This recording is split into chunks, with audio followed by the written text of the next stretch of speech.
जय श्री कृष्णा। ओम नमो भगवते वासुदेवाय नमः। आप सुन रहे हैं पौराणिक अमृतवाणी द्वारा प्रसारित महाभारत कथा। कथा को सुनने के लिए हमारे चैनल को लाइक शेयर एंड सब्सक्राइब करें। चलिए आगे की कथा प्रारंभ करते हैं। मकर और कौच व्यूह का निर्माण, भीम और धृष्टद्युम्न का पराक्रम। संजय ने कहा, राजन, जब कौरव पांडव विश्राम कर चुके और रात्रि व्यतीत हो गई तो पुनः सबके सब युद्ध के लिए निकले। तब राजा युधिष्ठिर ने धृष्टद्युम्न से कहा, महाबाहो, आज तुम शत्रुओं का नाश करने के लिए मकर व्यूह की रचना करो।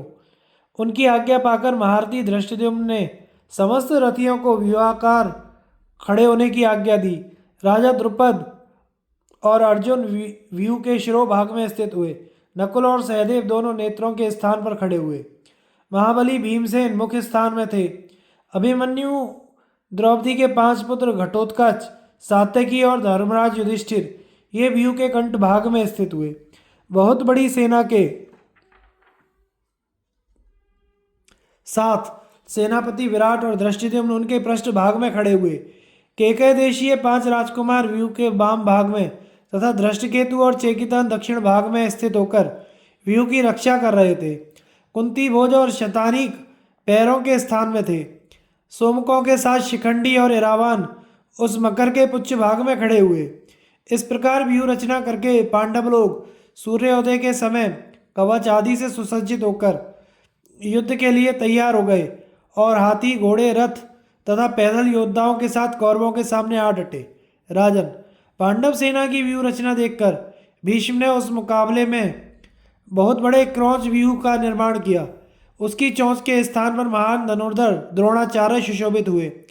अश्वत्थामा और कृपाचार्य उसके नेत्र स्थान में थे। कंबोज और बालिकाओं के साथ कृतवर्मा व्यूह के शिरोभाग में स्थित हुआ।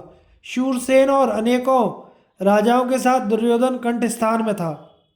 मद्र, सौवीर तथा केकयों के साथ प्राग ज्योतिषपुर का राजा छाती के स्थान पर खड़ा हुआ।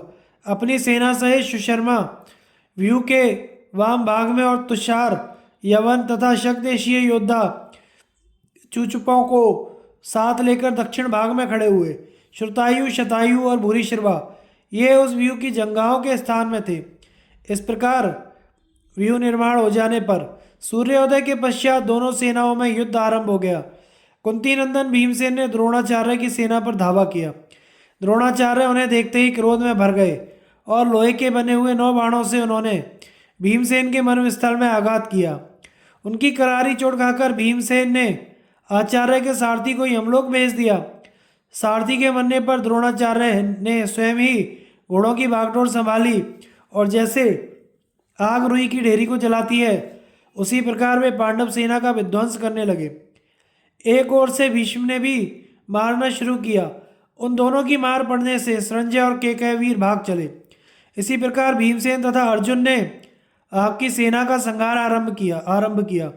उनके प्रहार से क्षत विक्षत हो कौरव पक्षीय योद्धा मूर्छित होने लगे। दोनों दलों के व्यूह टूट गए और उभय पक्ष के योद्धाओं का परस्पर गोलमेल सा हो गया। धृतराष्ट्र ने कहा, संजय, हमारी सेनाओं में अनेक गुण हैं, अनेकों प्रकार के योद्धा हैं। शास्त्रीय रीति से उनके व्यूह का निर्माण भी हुआ है। हमारे सैनिक अत्यंत प्रसन्न और हमारे इच्छानुसार चलने वाले हैं। वे नम्र हैं, उनमें किसी प्रकार का दुर्व्यसन नहीं है। साथ ही हमारी सेना में ना अत्यंत बूढ़े लोग हैं और ना ही बालक। बहुत मोटे और बहुत दुर्बल लोग भी नहीं हैं। सभी काम करने में फुर्तीले और निरोग हैं। वे कवच और अस्त्र शस्त्रों से सुसज्जित हैं। शस्त्रों का संग्रह भी उनके पास पर्याप्त है। प्राय सभी तलवार चलाने, कुश्ती लड़ने और गदा युद्ध में प्रवीण हैं। प्रास्त्र, सृष्टि, तोमर, परेख, भिंदीपाल, शक्ति, मूसल आदि शस्त्रों का संचालन भी अच्छी तरह जानते हैं। इनकी रक्षा का भार उन क्षत्रियों के हाथ में है जो संसार भर में सम्मान की दृष्टि से देखे जाते हैं। वे स्वेच्छा से ही अपने सेवकों सहित हमारी सहायता करने आए हैं। द्रोणाचार्य, भीष्म, कृतवर्मा, कृपाचार्य, दुशासन, जयद्रथ, भगदत्त, विकर्ण, अश्वत्थामा, शकुनी, बालिक आदि महान वीरों से हमारी सेना सुरक्षित है। तो भी यदि वह मारी जा रही है तो इसमें हम लोगों का पुरातन प्रारब्ध ही कारण है।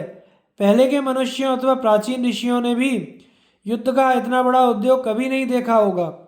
विदुर जी ने मुझसे नित्य ही हित की और लाभ की बातें कही थी, किंतु मूर्ख दुर्योधन ने उन्हें नहीं माना।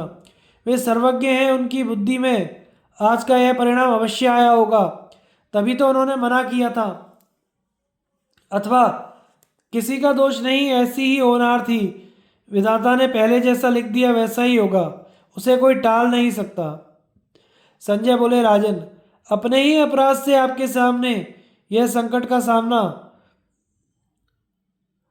करना पड़ता है। पहले जो जुए का खेल हुआ था और आज जो पांडवों के साथ युद्ध छेड़ा गया है, इन दोनों में ही आपका ही दोष है।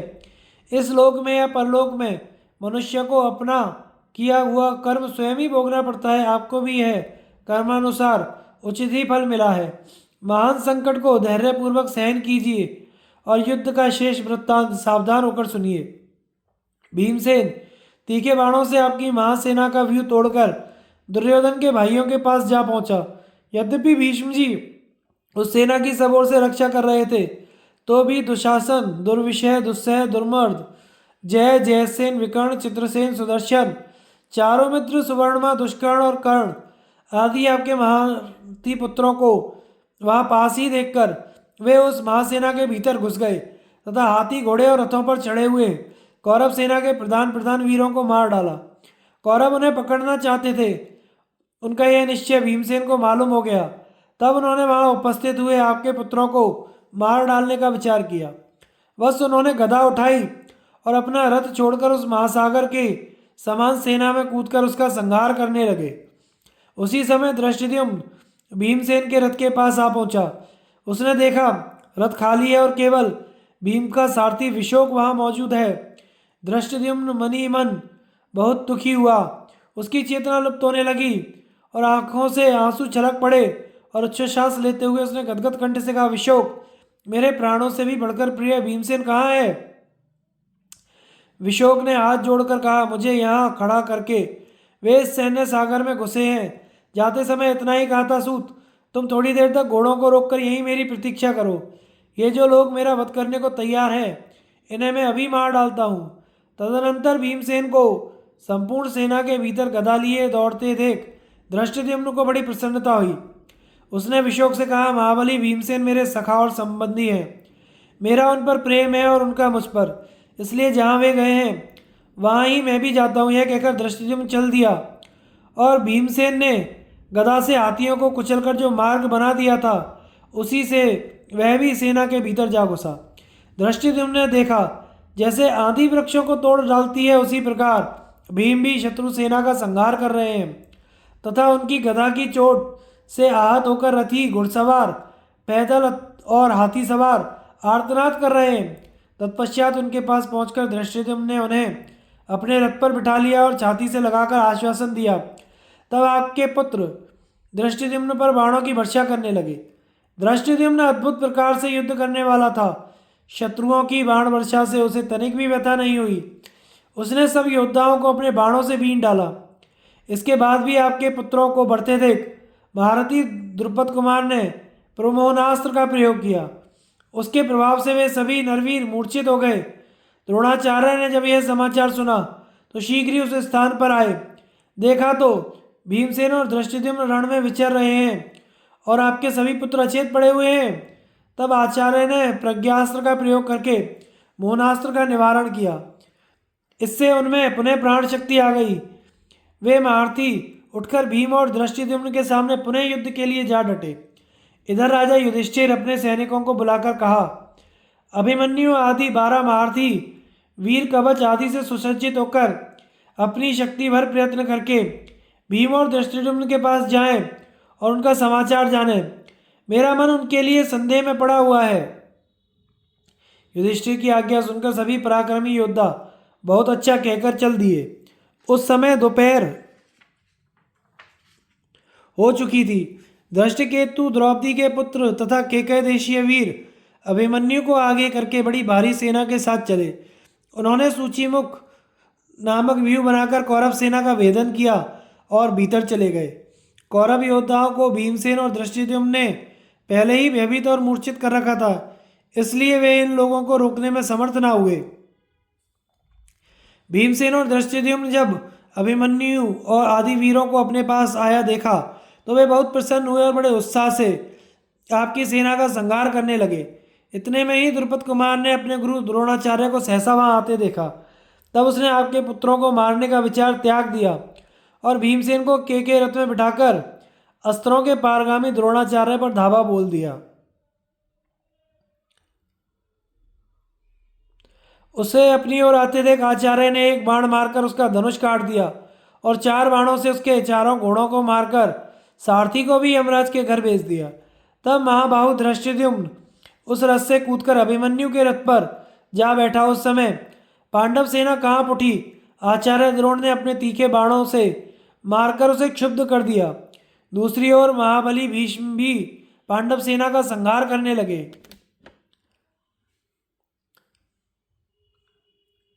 भीम और दुर्योधन का युद्ध, अभिमन्यु तथा द्रौपदी के पुत्रों का पराक्रम। संजय ने कहा, तदंतर जब सूर्यदेव पर संध्या की लाली छाने लगी तो दुर्योधन ने भीमसेन का वध करने की इच्छा से उन पर धावा किया। अपने पक्के वैरी को आते देख भीमसेन के क्रोध की सीमा न रही।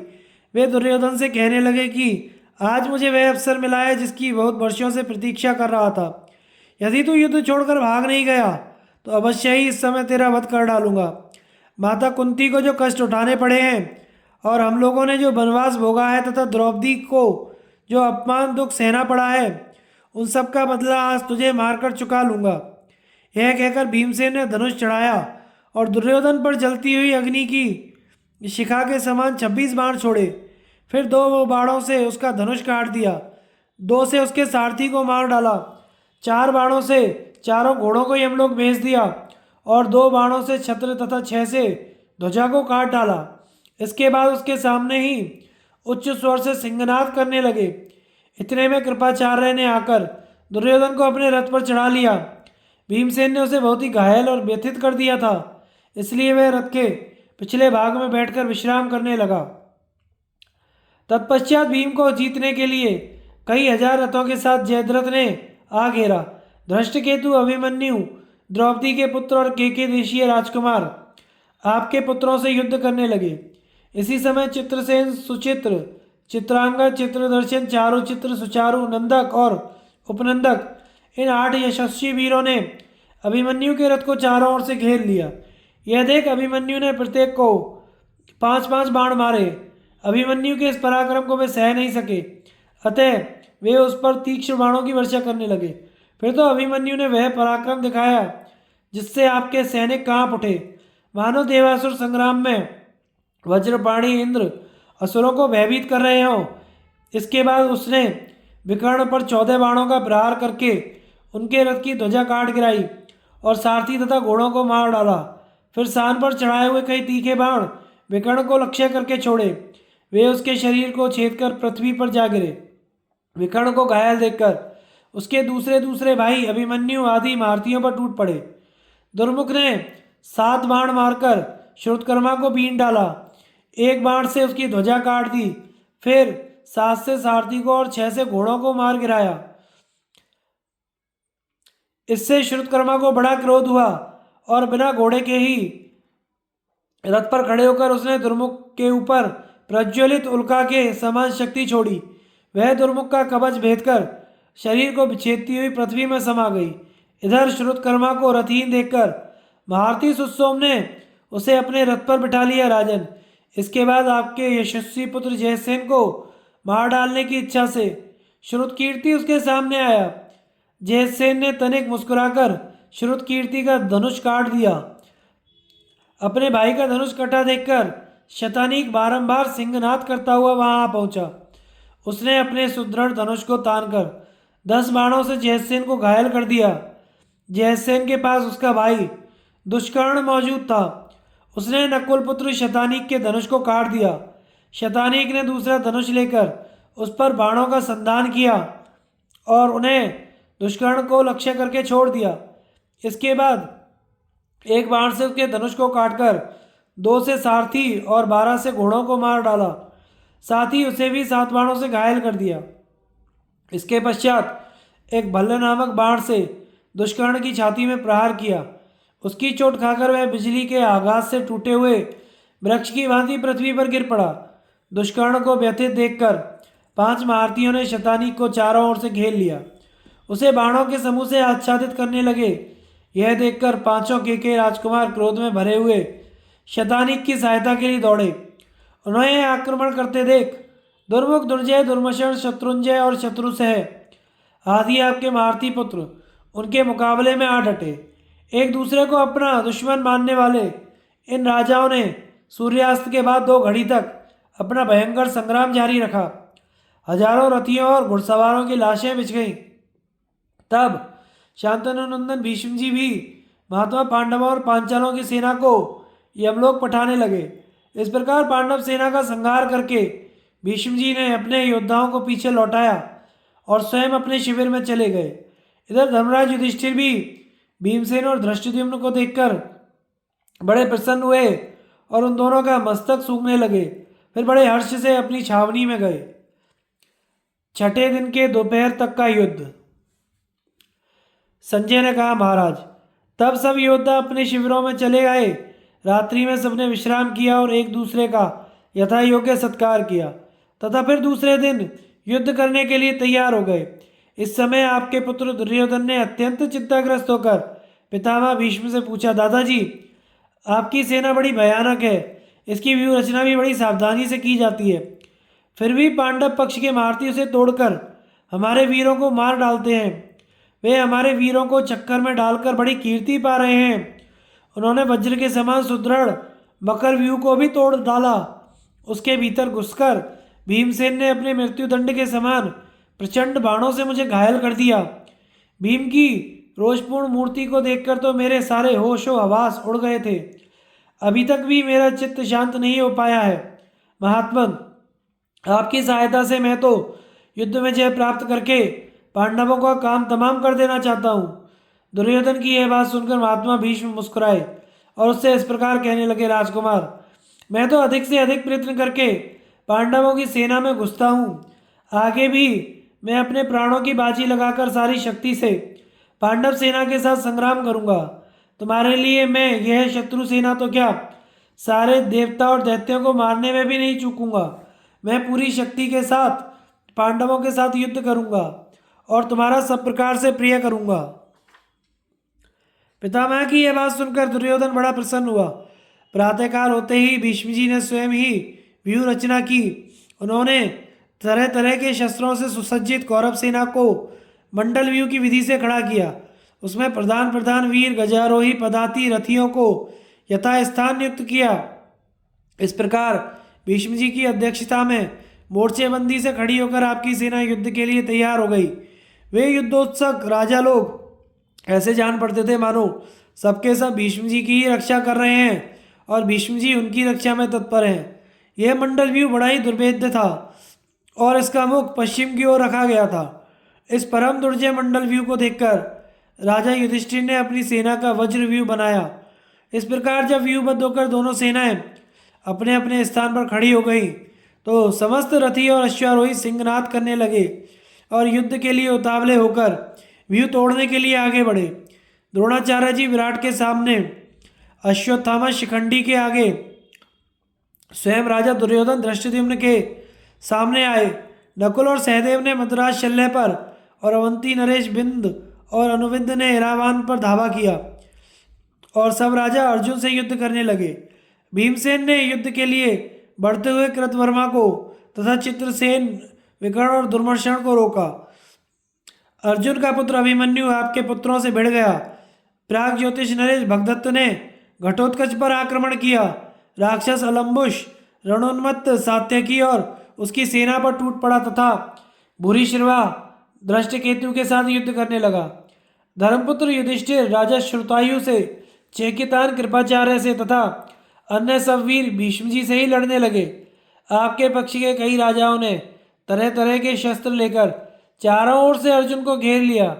तब अर्जुन ने उन पर बाण बरसाना आरंभ किया। दूसरी ओर राजा लोग भी अर्जुन पर बाणों की वर्षा करने लगे। इस समय श्री कृष्ण और अर्जुन की ऐसी स्थिति देखकर देवता, देवर्षि, गंधर्व और नागों को बड़ा विस्मय हुआ।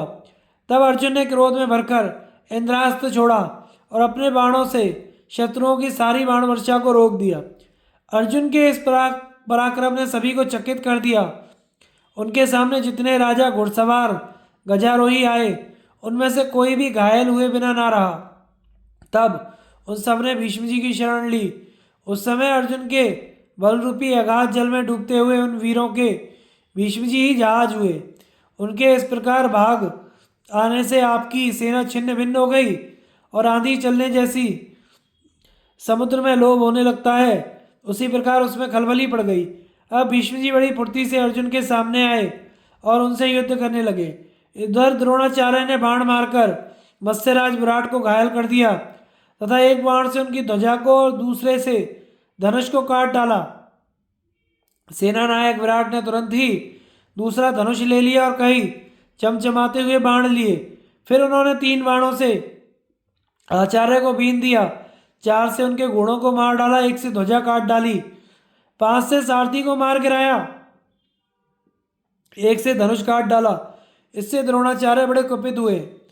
उन्होंने 8 बाणों से विराट के घोड़ों को नष्ट कर दिया और 1 से उनके सारथी को मार डाला। विराट रथ से कूद पड़े और अपने पुत्र के रथ पर चढ़ गए।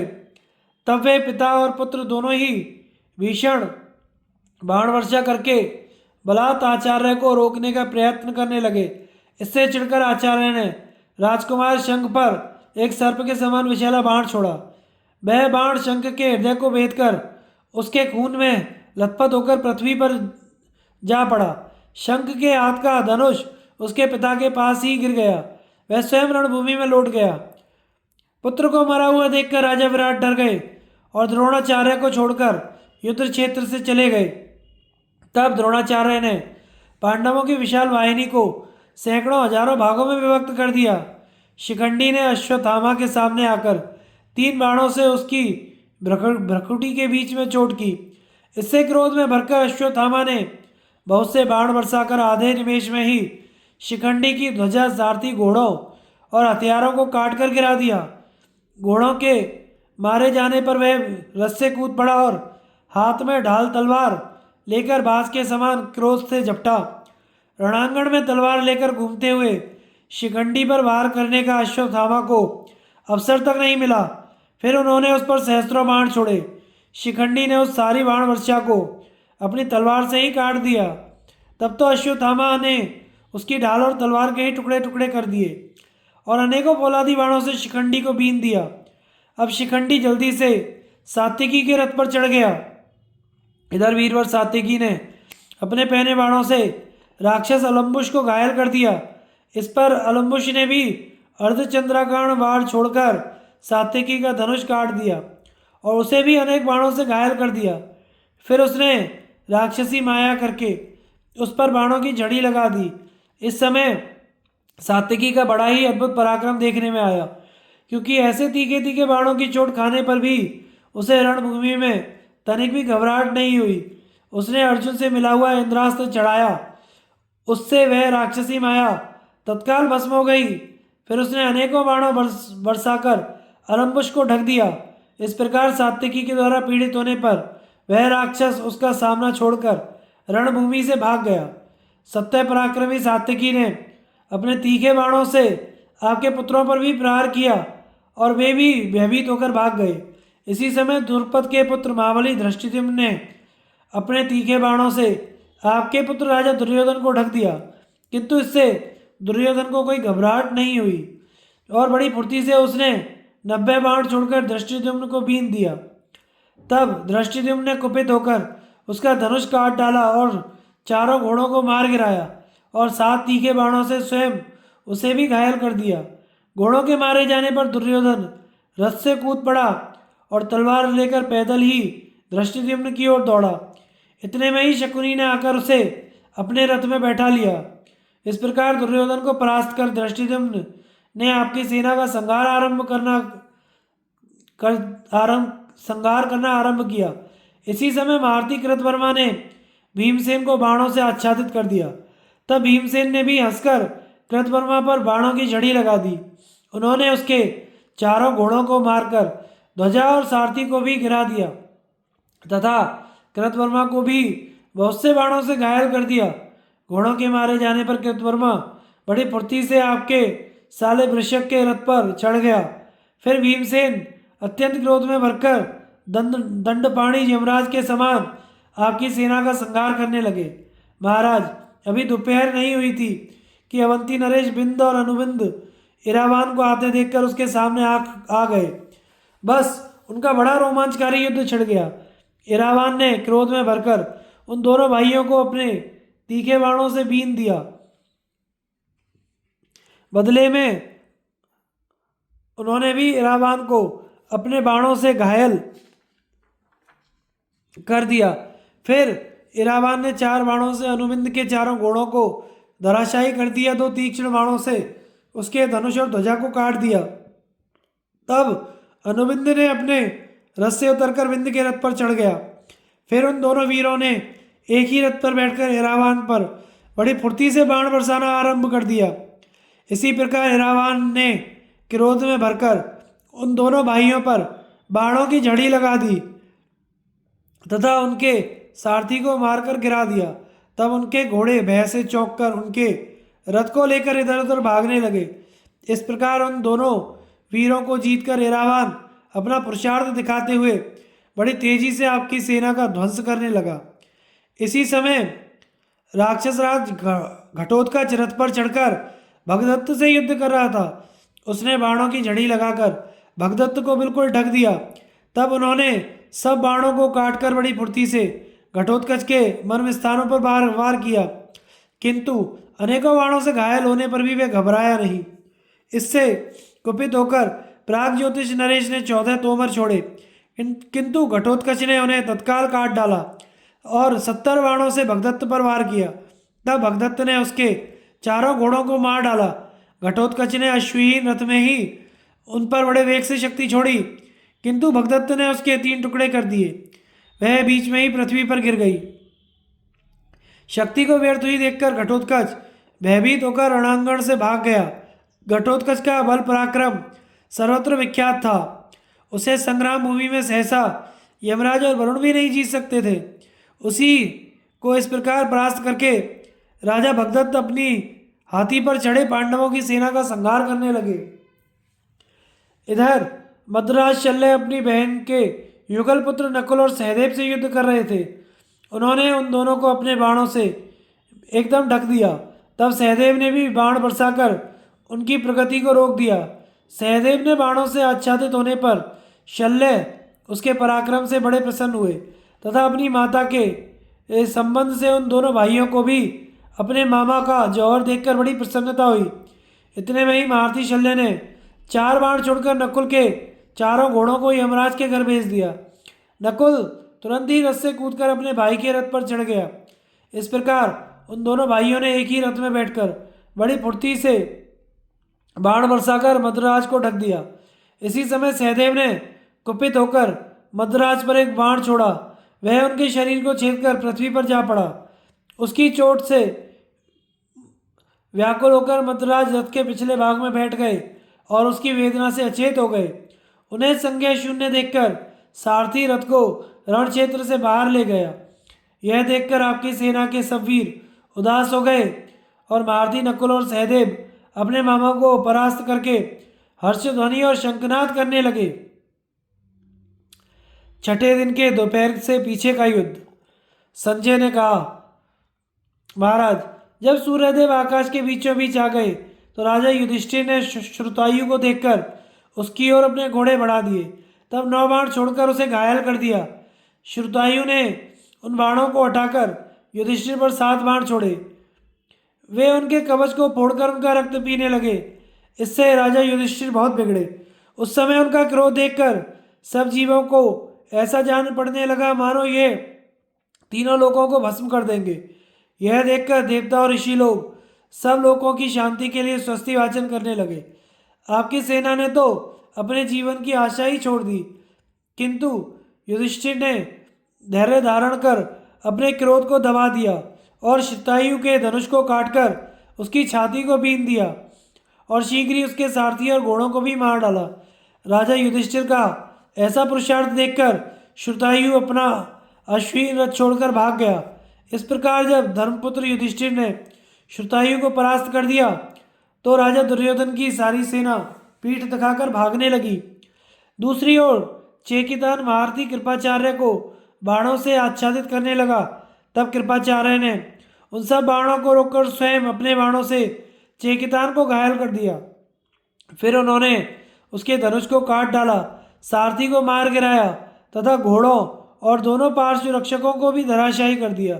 तब चेकितान ने रथ से कूदकर गदा हाथ में ले ली और उस गदा से उसने कृपाचार्य के घोड़ों और सारथी को मार डाला। कृपाचार्य ने पृथ्वी पर खड़े खड़े ही उस पर 16 बाण छोड़े। वे बाण चेकितान को घायल करके धरती में घुस गए। इससे उसका क्रोध बढ़ गया। उसने अपनी गदा कृपाचार्य जी पर छोड़ी। आचार्य ने उसे आती देखकर अपने सहस्त्रों बाणों से रोक दिया। तब चेकितान हाथ में तलवार लेकर उनके सामने आया। इधर आचार्य भी तलवार लेकर उस पर बड़े वेग से धावा करने लगे। अब दोनों वीर एक दूसरे पर तीखी तलवारों के वार करते हुए पृथ्वी पर लोटपोट हो गए। युद्ध में अत्यंत परिश्रम पड़ने के कारण उन दोनों को ही मूर्छा आ गई। इतने में ही सौहार्दवश वहाँ कर्कश दौड़ आया और चेकितान की ऐसी दशा देखकर उसे अपने रथ में चढ़ा लिया। इसी प्रकार शकुनी ने बड़ी फुर्ती से कृपाचार्य को अपने रथ में बिठा लिया। धृष्टकेतु ने 90 बाणों से भूरिश्रवा को घायल कर दिया। इस पर भूरिश्रवा ने अपने चोखे चोखे बाणों से महारथी धृष्टकेतु के सारथी और घोड़ों को मार डाला। तब महामना धृष्टकेतु उस रथ को छोड़कर शतानी के रथ पर चढ़ गया। इसी समय चित्रसेन, विकर्ण और दुर्मर्श ने अभिमन्यु पर धावा किया। अभिमन्यु ने आपके इन सब पुत्रों को रथहीन तो कर दिया, किंतु भीमसेन की प्रतिज्ञा याद करके उनका वध नहीं किया। फिर सेना के सहित पितामह भीष्म अकेले बालक अभिमन्यु की ओर जाते देख अर्जुन ने श्री कृष्ण से कहा, ऋषिकेश, जिधर ये बहुत से रथ दिखाई दे रहे हैं उधर ही आप अपने घोड़ों को बढ़ाइए। अर्जुन के ऐसा कहने पर श्री कृष्ण ने जहाँ संग्राम हो रहा था उस ओर रथ हाँका। अर्जुन को आपके वीरों की ओर बढ़ते देखकर आपकी सेना बहुत घबरा गई। अर्जुन ने भीष्म की रक्षा करने वाले राजाओं के पास पहुंचकर उनमें से सुशर्मा से कहा, मैं जानता हूँ तुम बड़े उत्तम योद्धा हो और हमारे पुराने शत्रु हो, किंतु देखो आज तुम्हें तुम्हारी अनीति का कठोर फल मिलने वाला है। आज मैं तुम्हें परलोकवासी पितामहों के दर्शन करा दूंगा। सुशर्मा ने अर्जुन के ऐसे कठोर वचन सुनकर भी कुछ भला बुरा नहीं कहा, बल्कि बहुत से राजाओं के सहित अर्जुन के आगे आकर उन्हें सब ओर से घेरकर बाण बरसाना आरंभ कर दिया। अर्जुन ने एक क्षण में ही उन सबके धनुष काट डाले। उन्हें निशेष करने के लिए एक साथ ही सबको अपने बाणों से बीन दिया। अर्जुन की मार से वे खून में लथपथ हो गए, उनके अंग छिन्न भिन्न हो गए, सिर धरती पर लुढ़कने लगे, कवचों के धुर्रे उड़ गए और प्राण शरीरों से कूच कर गए। इस प्रकार पार्थ के पराक्रम से पराभूत हो वे एक साथ ही धराशायी हो गए। अपने साथी राजाओं को इस प्रकार मारा गया देखकर त्रिगर्तराज सुशर्मा बड़ी फुर्ती से बचे हुए राजाओं को लेकर आगे आया। जब शिखंडी आदि वीरों ने देखा कि अर्जुन पर शत्रुओं ने धावा किया है तो वे रथ पर चढ़कर उनकी रक्षा के लिए तरह तरह के अस्त्र शस्त्र लेकर उनकी ओर चले। अर्जुन ने भी त्रिगर्तराज के साथ अनेकों राजाओं को आते देख अपने गांडीव धनुष से अनेकों तीखे बाण छोड़कर उन सभी का सफाया कर दिया। फिर दुर्योधन और जयद्रथ आदि राजाओं को भी खदेड़ कर वे भीष्म जी के पास आ पहुंचे। महाराज युधिष्ठिर भी भद्रराज को छोड़कर भीमसेन तथा नकुल सहदेव के सहित भीष्म जी से ही युद्ध करने के लिए आ गए, किंतु भीष्म जी समस्त पांडव पुत्रों के आ जाने पर भी घबराए नहीं। इस समय शिखंडी तो पितामह का वध करने पर उतारू हो गया। उसे इस प्रकार बड़े वेग से धावा करते देख राजा शल्य अपने भीषण शस्त्रों से उसे रोकने लगे, किंतु इससे शिखंडी की गति में कोई अंतर नहीं पड़ा। उसने वारुणास्त्र लेकर शल्य के सब अस्त्रों को छिन्न भिन्न कर दिया। भीमसेन गदा लेकर पैदल ही जयद्रथ की ओर दौड़े। उन्हें अपनी ओर बड़े वेग से आते देख जयद्रथ ने 500 तीखे बाण छोड़कर सब ओर से घायल कर दिया, किंतु भीमसेन ने उसकी कुछ भी परवाह नहीं की। वे और भी क्रोध में भर गए। उन्होंने सिंधुराज के घोड़ों को मार डाला। यह देखकर आपका पुत्र चित्रसेन भीमसेन को काबू में करने के लिए झपटा। इधर भीमसेन भी गरज कर गदा घुमाते हुए उस पर टूट पड़े। भीमसेन की वह यमदंड के समान प्रचंड गदा देखकर सब कौरव उसके प्रहार से बचने के लिए आपके पुत्र को छोड़कर भाग गए। गदा को अपनी ओर आती देख चित्रसेन भी घबराया नहीं। वह ढाल तलवार लेकर अपने रथ से कूद पड़ा और एक दूसरे स्थान पर चला गया। उस गधा ने चित्रसेन के रथ पर गिरकर उसके सारथी और घोड़ों के सहित उसे चकनाचूर कर दिया। इतने में ही चित्रसेन को रथहीन देखकर विकर्ण ने उसे अपने रथ पर चढ़ा लिया। इस प्रकार संग्राम घोर होने लगा तो भीष्म जी राजा युधिष्ठिर के सामने आए। उस समय पांडव पक्ष के सब वीर कांपने लगे। उन्हें ऐसा मालूम हुआ मानो अब युधिष्ठिर मृत्यु के मुंह में पड़ना ही चाहते हैं। इधर महाराज युधिष्ठिर भी नकुल सहदेव सहित भीष्म जी पर टूट पड़े। उन्होंने भीष्म जी पर सहस्त्रों मार छोड़कर उन्हें बिल्कुल ढक दिया, किंतु भीष्म जी ने उन सबको सहकर आधे निमेश में ही अपने बाण समुदाय से युधिष्ठिर को अदृश्य कर दिया। राजा युधिष्ठिर ने क्रोध में भरकर भीष्म जी पर नाराज बाण छोड़ा, पर पितामह ने बीच में ही उसे काटकर युधिष्ठिर के घोड़े को भी मार डाला। धर्मपुत्र युधिष्ठिर तुरंत ही नकुल के रथ पर चढ़ गए। भीष्म जी ने सामने आने पर नकुल सहदेव को भी बाणों से आच्छादित कर दिया। तब राजा युधिष्ठिर भीष्म जी का वध करने के लिए बहुत विचार करने लगे। उन्होंने अपने पक्ष के सब राजाओं और सुहृदों से कहा कि सब लोग मिलकर भीष्म जी को मारो। यह सुनकर सब राजाओं ने भीष्म जी को घेर लिया, किंतु भीष्म जी सब ओर से गिर जाने पर भी अपने धनुष से अनेकों महारथियों को धराशायी करते हुए क्रीड़ा करने लगे। जब यह घनघोर युद्ध बहुत ही भयानक हो गया तो दोनों ही ओर की सेनाओं में खलबली मच गई। दोनों ओर की व्यूह रचना टूट गई। इस समय शिखंडी बड़े वेग से पितामह के सामने आया, किंतु भीष्म जी ने उसके पूर्व स्थिति का विचार करके उसकी ओर कुछ भी ध्यान न दे संजय वीरों की ओर चले गए। भीष्म को अपने सामने देखकर वे सब बड़े हर्ष से सिंहनाद और शंख ध्वनि करने लगे। अब भगवान भास्कर पश्चिम की ओर ढुलक चुके थे। इस समय युद्ध ने ऐसा घमासान रूप धारण किया कि दोनों ओर के रथी और गजारोही एक दूसरे में मिल गए। पांचाल राजकुमार धृष्टद्युम्न और महारथी सात्यकी शक्ति और तोमर आदि की वर्षा करके कौरवों की सेना को पीड़ित करने लगे। इससे आपके योद्धाओं में बड़ा हाहाकार होने लगा। उनका आर्तनाद सुनकर अवंती देशीय विंद और अनुविंद धृष्टद्युम्न के सामने आए।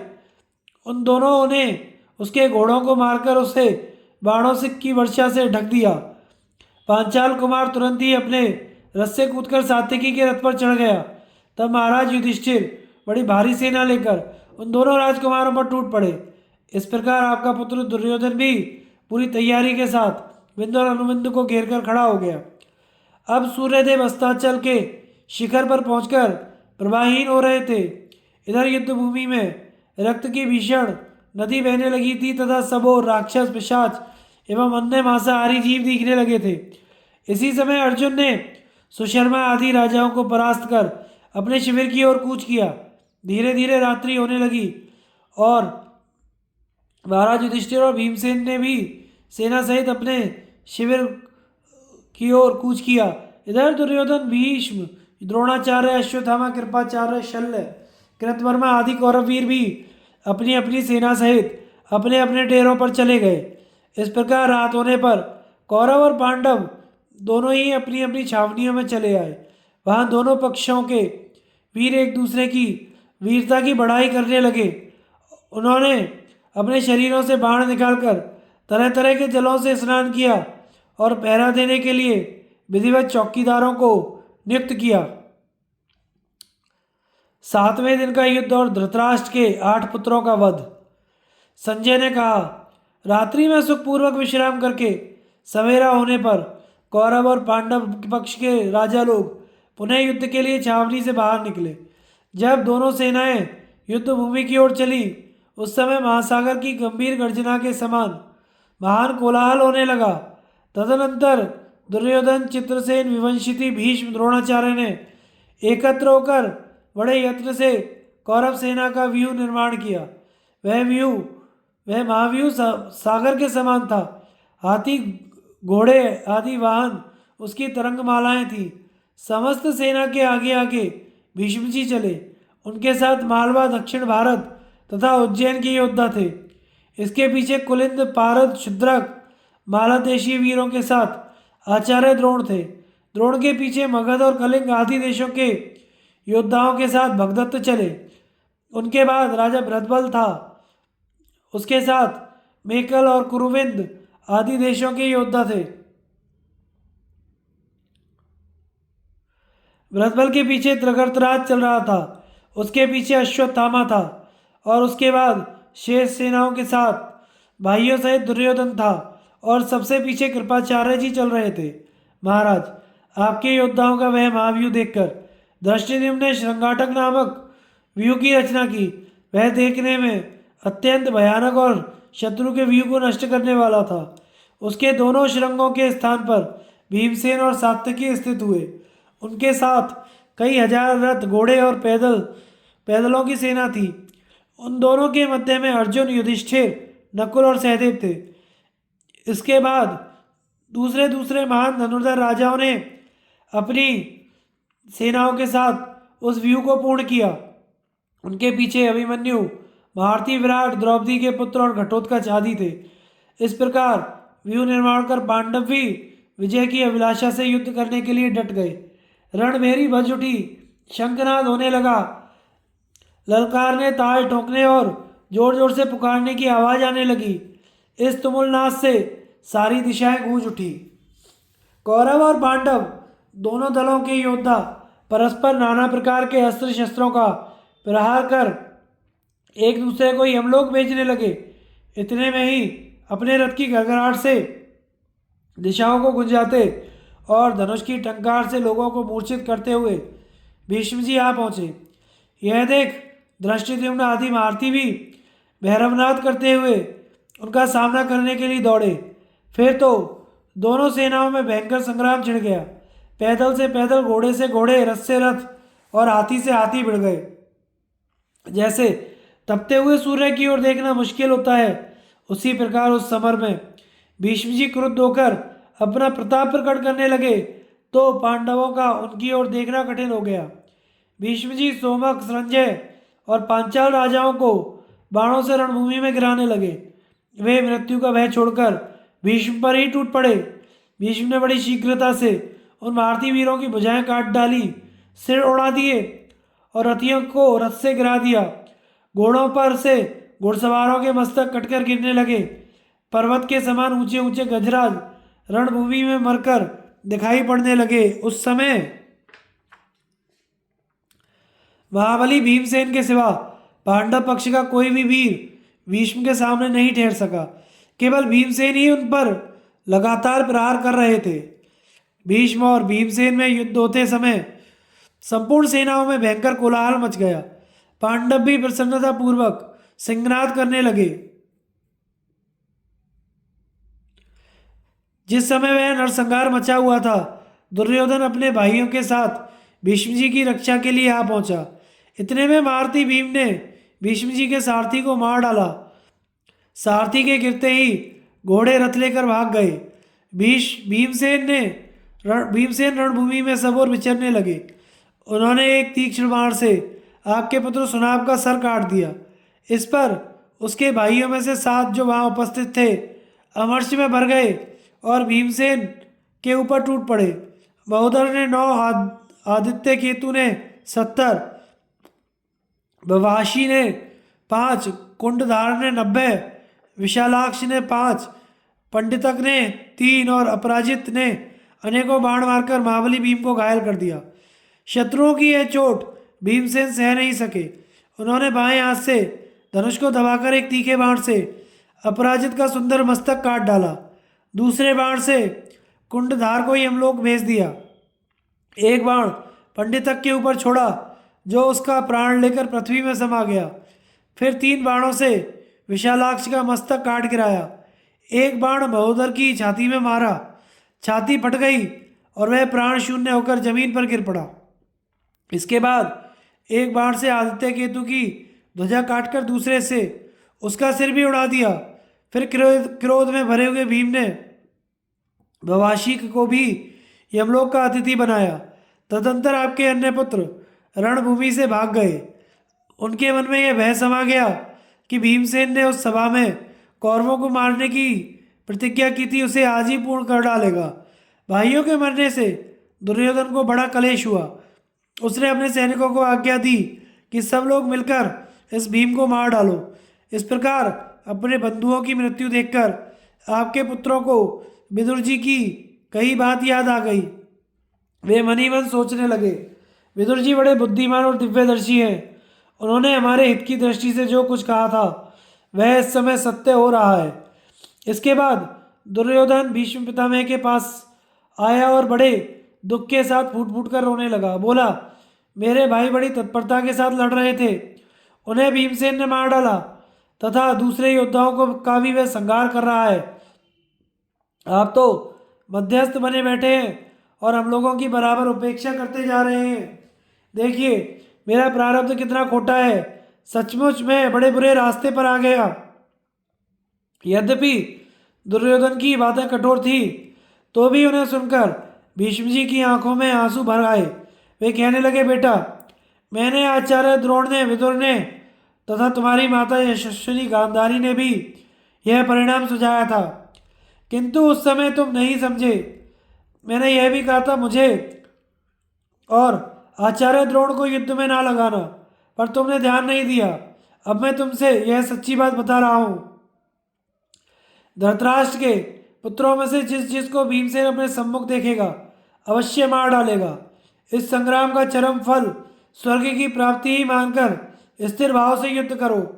पांडवों को तो इंद्र आदि देवता और असुर भी नहीं जीत सकते। धृतराष्ट्र ने पूछा, संजय, अकेले भीमसेन ने मेरे बहुत से पुत्रों को मार डाला, यह देखकर भीष्म, द्रोणाचार्य और कृपाचार्य ने क्या किया? तात मैंने भीष्म ने तथा विदुर ने भी दुर्योधन को बहुत मना किया, गांधारी ने भी बहुत समझाया, मगर उस मूर्ख ने मोहवश एक ना मानी। उसी का फल आज भोगना पड़ रहा है। संजय ने कहा, महाराज, आपने भी उस समय विदुर जी की बात नहीं मानी थी। हितैषियों ने बारंबार कहा, अपने पुत्रों को जुआ खेलने से रोकिए, पांडवों से द्रोह ना कीजिए, किंतु आप कुछ भी सुनना नहीं चाहते थे। जैसे मरने वाले मनुष्य को दबा लेना बुरा लगता है, वैसे ही आपको वे बातें अच्छी नहीं लगी थी। यही कारण है कि आज कौरवों का विनाश हो रहा है। अच्छा, आप सावधान होकर युद्ध का समाचार सुनिए।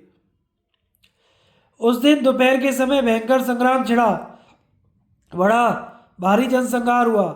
धर्मराज युधिष्ठिर की आज्ञा से उनकी सारी सेना क्रोध में भरकर भीष्म के ऊपर चढ़ाई।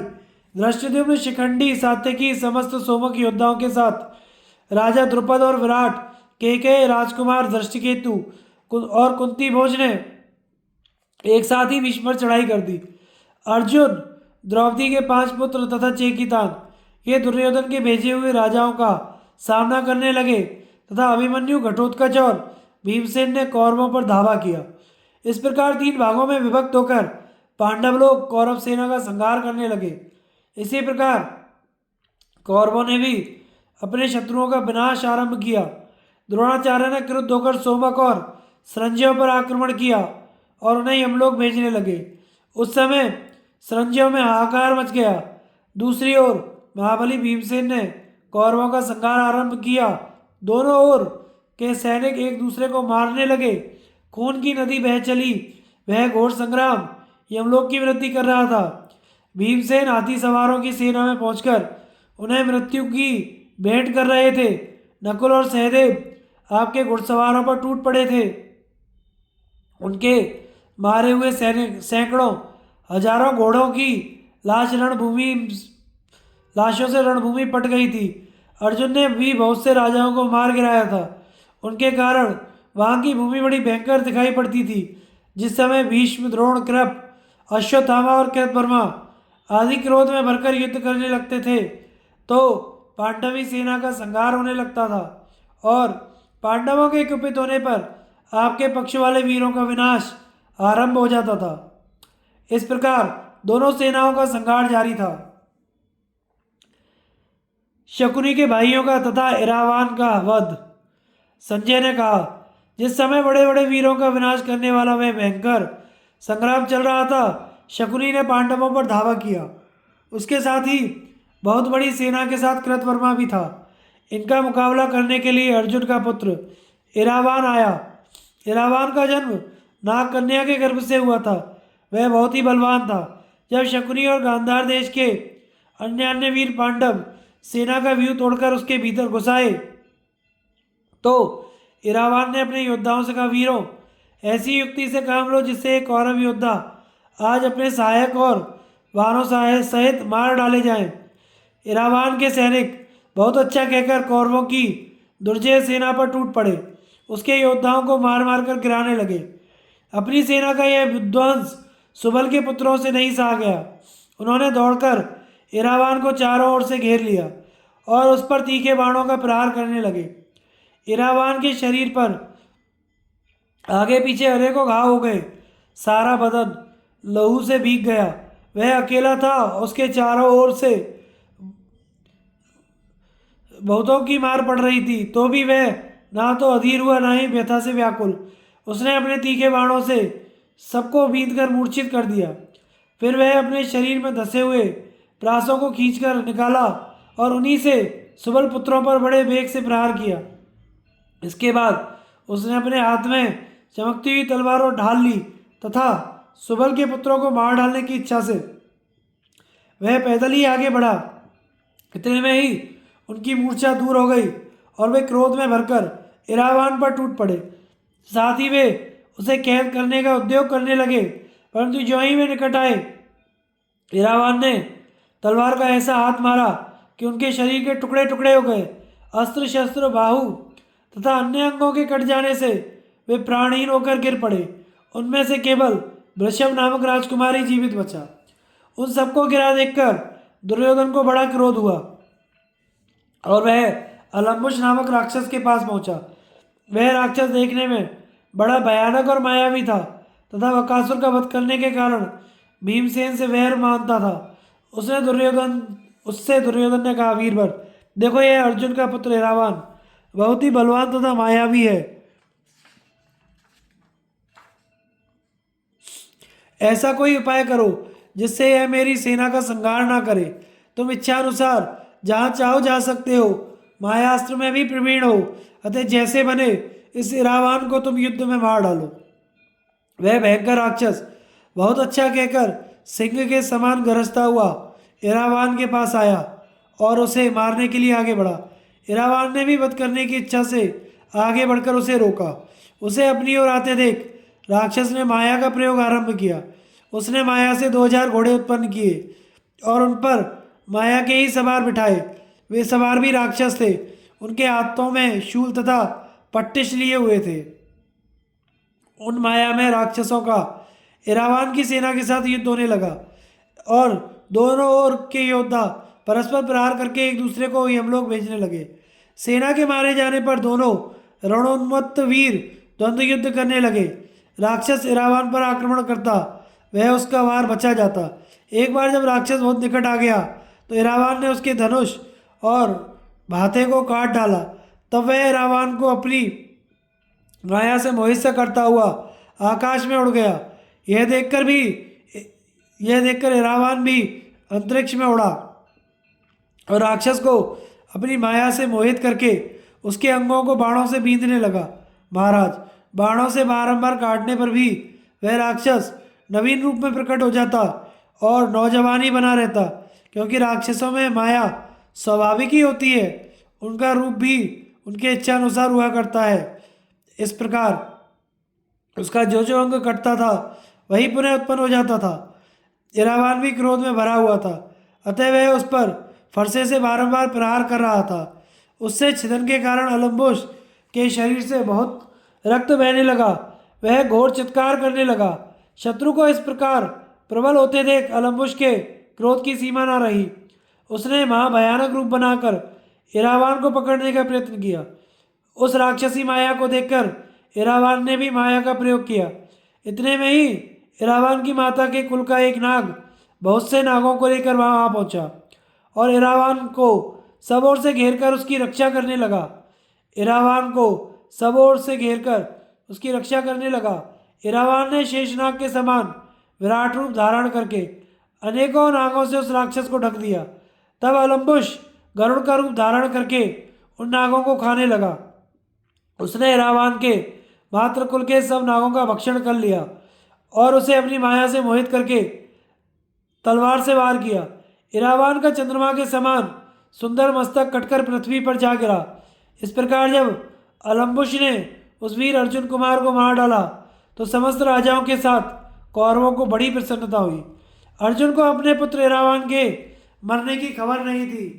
वे भीष्म की रक्षा करने वाले राजाओं का संहार कर रहे थे तथा भीष्म भी मर्मभेदी बाणों से पांडवों के महारथियों को कंपित करते हुए उनके प्राण ले रहे थे।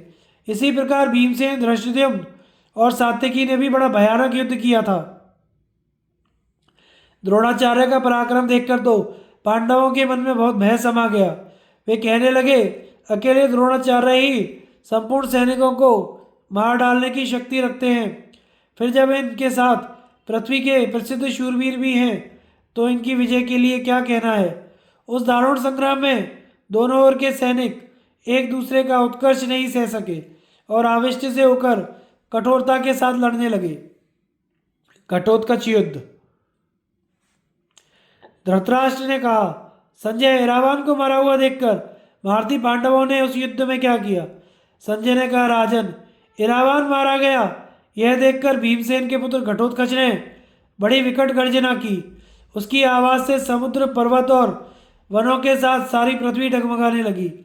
आकाश और दिशाएं गूंज उठी। उस भयंकर नाद को सुनकर आपके सैनिकों के पैरों में काट मार गया। वे थरथर कांपने लगे और उनके अंगों से पसीना छूटने लगा। सभी की दशा अत्यंत दयनीय हो गई। घटोत्कच क्रोध के मारे प्रलयकालीन यमराज के समान हो उठा। उसकी आकृति बड़ी भयंकर हो गई। उसके हाथ में जलता हुआ त्रिशूल था तथा साथ में ही तरह तरह के हथियारों से लैस राक्षसों की सेना चल रही थी। दुर्योधन ने देखा, भयंकर राक्षस आ रहा है और मेरी सेना उससे डरकर पीठ दिखाकर भाग रही है, तो उसे बड़ा क्रोध हुआ। बस हाथ में एक विशाल धनुष ले बारंबार सिंहनाद करते हुए उसने घटोत्कच पर धावा किया। उसके पीछे 10,000 हाथियों की सेना लेकर बंगाल का राजा सहायता के लिए चला। आपके पुत्र को हाथियों की सेना के साथ आते देख घटोत्कच भी बहुत कुपित हुआ। फिर तो राक्षसों और दुर्योधन की सेना में रोमांचकारी युद्ध होने लगा। राक्षस बाण, शक्ति, रिष्टि आदि से योद्धाओं का संहार करने लगे। तब दुर्योधन भी अपने प्राणों का भय छोड़कर राक्षसों पर टूट पड़ा और उनके ऊपर तीक्ष्ण बाणों की वर्षा करने लगा। उसके हाथ से प्रधान प्रधान राक्षस वीर मारे जाने लगे। उसने 4 बाणों से महावेग, महारौद्र, विद्युज्जीव्य और प्रमाथी इन 4 राक्षसों को मार डाला। तत्पश्चात वह पुनः राक्षस सेना पर बाण बरसाने लगा। आपके पुत्र का यह पराक्रम देखकर घटोत्कच क्रोध से जल उठा। वह बड़े वेग से दुर्योधन के पास पहुंचकर क्रोध से लाल लाल आंखें किए कहने लगा, अरे नृशंस, जिन्हें तुमने दीर्घ काल तक वनों में भटकाया है, उन माता पिता के ऋण से आज तुझे मारकर उऋण हो जाऊंगा। ऐसा कहकर घटोत्कच ने दांतों से होठ दबाकर अपने विशाल धनुष से बाणों की वर्षा करके दुर्योधन को ढक दिया। तब दुर्योधन ने भी 25 बाण मारकर उस राक्षस को घायल किया। राक्षस ने पर्वतों को भी विदीर्ण करने वाली एक महाशक्ति हाथ में लेकर आपके पुत्र को मार डालने का विचार किया। यह देखकर बंगाल के राजा ने बड़ी उतावली के साथ अपना हाथी उसकी ओर बढ़ा दिया। दुर्योधन का रथ हाथी की ओट में हो गया, प्रहार का मार्ग रुक गया। इससे कुपित होकर घटोत्कच ने हाथी पर ही शक्ति का प्रहार कर दिया। उसके लगते ही हाथी भूमि पर गिरा और मर गया। बंगाल का राजा उससे कूदकर पृथ्वी पर आ गया। हाथी मरा और सेना भाग चली। यह देखकर दुर्योधन को बड़ा कष्ट हुआ, किंतु क्षत्रिय धर्म का ख्याल करके वह पीछे नहीं हटा। अपनी जगह पर पर्वत के समान स्थिर भाव से खड़ा रहा। फिर उसने राक्षस पर कालाग्नि के समान तीक्ष्ण बाण का प्रहार किया, किंतु वह उसे बचा गया और पुनः बड़ी भयंकर गर्जना करके संपूर्ण सेना को डराने लगा।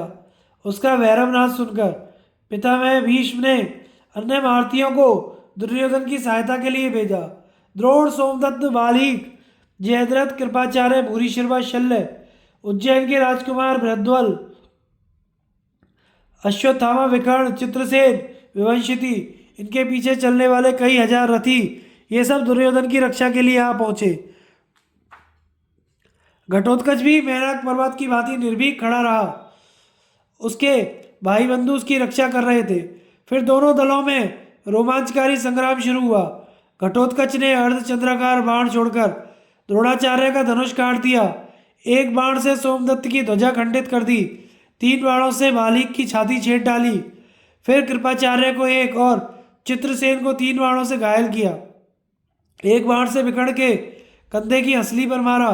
विकर्ण खून से लथपथ होकर रथ के पिछले भाग में जा बैठा। फिर भूरिश्रवा को 15 बाण मारे। वे बाण उसका कवच भेदन करके जमीन में घुस गए। इसके बाद उसने अश्वत्थामा और विवंशिति के सारथियों पर प्रहार किया। वे दोनों अपने अपने घोड़ों की बागडोर छोड़कर रथ की बैठक में जा गिरे। फिर जयद्रथ की ध्वजा और धनुष काट डाले। अवंती राज के 4 घोड़े मार दिए। एक तीखे बाण से राजकुमार बृहद्वल को घायल किया और कई बाण मारकर राजा शल्य को बीन डाला। इस प्रकार कौरव पक्ष के सभी वीरों को विमुख करके वह दुर्योधन की ओर बढ़ा। यह देखकर कौरव वीर भी उसको मारने की इच्छा से आगे बढ़े। घटोत्कच पर चारों ओर से बाणों की वर्षा होने लगी। जब वह बहुत ही घायल और पीड़ित हो गया तो गरुड़ की भांति आकाश में उड़ गया और अपनी भैरव गर्जना से अंतरिक्ष और दिशाओं को गुंजाने लगा। उसकी आवाज़ सुनकर युधिष्ठिर ने भीमसेन से कहा, घटोत्कच के प्राण संकट में हैं, जाकर उसकी रक्षा करो। भाई की आज्ञा मानकर भीमसेन अपने सिंहनाद से राजाओं को भयभीत करते हुए बड़े वेग से चले। उनके पीछे सत्य, धृति, सौचिति, श्रेणीमान, वसुदान, काशीराज का पुत्र अभिभू, अभिमन्यु, द्रौपदी के 5 पुत्र क्षत्रदेव, क्षत्रधर्मा तथा अपनी सेनाओं सहित अनूप देश का राजा नील आदि महारथी भी चल दिए। ये सभी वीर वहां पहुंचकर घटोत्कच की रक्षा करने लगे। इनके आने का कोलाहल सुनकर भीमसेन के वैसे कौरव सैनिकों का मुख उदास हो गया। वे घटोत्कच को छोड़कर पीछे लौट पड़े। फिर दोनों ओर की सेनाओं में घोर युद्ध होने लगा। कुछ ही देर में कौरवों की बहुत बड़ी सेना प्राय भाग खड़ी हुई। यह देखकर दुर्योधन बहुत कुपित हुआ और भीमसेन के सम्मुख जाकर उसने एक अर्धचंद्राकार बाण से उसका धनुष काट दिया। फिर बड़ी फुर्ती के साथ उनकी छाती में बाण मारा। उससे भीमसेन को बड़ी पीड़ा हुई और अचेत होने के कारण उन्हें अपनी ध्वजा का सहारा लेना पड़ा। उनकी यह दशा देखकर घटोत्कच क्रोध से जल उठा और अभिमन्यु आदि महारथियों के साथ वह दुर्योधन पर टूट पड़ा। तब द्रोणाचार्य ने कौरव पक्ष के महारथियों से कहा, वीरों, राजा दुर्योधन संकट के समुद्र में डूब रहा है, जाकर शीघ्र ही उसकी रक्षा करो। आचार्य की बात सुनकर कृपाचार्य, भूरिश्रवा, शल्य, अश्वत्थामा, विवंशिति, चित्रसेन, विकर्ण, जयद्रथ, बृहद्बल तथा अवंती के राजकुमार ये सभी दुर्योधन को घेर कर खड़े हो गए। द्रोणाचार्य ने अपना महान धनुष चढ़ाकर भीमसेन को 26 बाण मारे। फिर बाणों की झड़ी लगाकर उन्हें आच्छादित कर दिया तथा भीमसेन ने भी आचार्य की बाईं पसली पर 10 बाण मारे। इनकी करारी चोट पड़ने से वयोवृद्ध आचार्य सहसा बेहोश होकर रथ के पिछले भाग में लुढ़क गए। यह देखकर दुर्योधन और अश्वत्थामा दोनों क्रोध में भरकर भीम की ओर दौड़े। उन्हें आते देख भीमसेन भी हाथ में काल दंड के समान गदा लेकर रथ से कूद पड़े और उन दोनों का सामना करने को खड़े हो गए। तदनंतर कौरव महारथी भीम को मार डालने की इच्छा से उनकी छाती पर नाना प्रकार के अस्त्र शस्त्रों से वर्षा करने लगे। तब अभिमन्यु आदि पांडव महारथी भी भीम की रक्षा के लिए जीवन का मोह छोड़कर दौड़े। अनूप देश का राजा नील भीमसेन का प्रिय मित्र था। उसने अश्वत्थामा पर एक बाण छोड़ा। वह बाण उसके शरीर में धंस गया। उससे खून बहने लगा। उसे बड़ी पीड़ा हुई। तब अश्वत्थामा ने भी क्रुद्ध होकर नील के 4 घोड़ों को मार डाला, ध्वजा काटकर गिरा दी। एक भल्ल नामक बाण से उसकी छाती छेद डाली। उसकी वेदना से मूर्छित होकर नील अपने रथ के पिछले भाग में जा बैठा। उसकी यह दशा देखकर घटोत्कच ने अपने भाई बंधुओं के साथ अश्वत्थामा पर धावा किया। उसे आते देखकर अश्वत्थामा भी शीघ्रता से आगे बढ़ा। बहुत से राक्षस घटोत्कच के आगे आगे आ रहे थे। अश्वत्थामा ने उन सबको मार डाला। द्रोण कुमार के बाणों से राक्षसों को मरते देख घटोत्कच ने भयंकर माया प्रकट की। उससे अश्वत्थामा भी मोहित हो गया। कौरव पक्ष के सभी योद्धा माया के प्रभाव से युद्ध छोड़कर भागने लगे। उन्हें ऐसा दिखता था कि मेरे सिवा सभी सैनिक शस्त्रों से छिन्न भिन्न हो खून में डूबे हुए पृथ्वी पर छटपटा रहे हैं।